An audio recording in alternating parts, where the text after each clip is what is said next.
With 4 days of early voting now complete in the special election for Tennessee's 7th Congressional District, we are doing a good job of getting Democrats out to vote, but we could be doing better in Nashville, in Davidson County. So if you know anyone that lives in this district or in Nashville, please share this video with them. Please tag them in the comments so that we can help get Afton Bain elected in this plus 20 Trump district.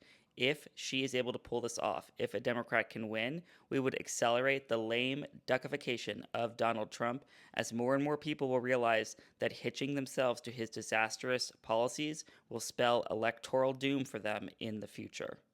We also can send a signal to Republicans that their horrific gerrymandering will come at a terrible cost for them. You can see behind me what they did to Nashville, which used to have a Democratic representative.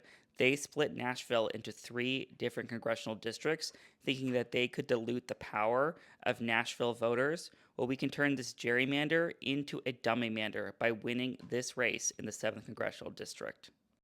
Behind me, you can see the stats of how many people have voted so far during early voting in each county in this district. Davidson, which is where Nashville is, we've had 5,200 people vote so far. We can safely assume about 80% of those are voting for Afton Bain, the Democrat. Right now, that's about 25% of the total votes in this district. That's pretty good because in 2024, Davidson only made up 22% of the total votes in this district. So we want Davidson to be making up a larger share of the total votes by election day. Yet there are so many more voters we can turn out. There are 117,000 registered active voters in just the Davidson portion of the 7th district. Only 4.4% of them have turned out, and I'll be sharing in a moment how we can help turn out more of these voters to help get Afton Bain elected. One of the reasons Republicans felt safe gerrymandering Nashville like they did is that historically Nashville has pretty low turnout relative to the state of Tennessee, and Tennessee also has relatively low turnout.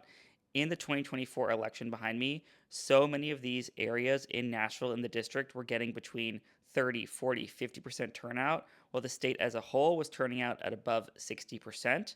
That means when you go and volunteer in Nashville to get out the vote, almost every single person you are speaking to is probably a likely Democratic voter, and our only job to win this race is to get them to the polls. If you go to mobilize.us and search for Afton for Congress, you can see all the different volunteer opportunities in this race to help turn out the vote, and voter turnout is going to decide who wins. There are even things like carpooling from Knoxville. You don't have to live in the district to volunteer. There are so many ways you can help get out the early vote to help Afton win.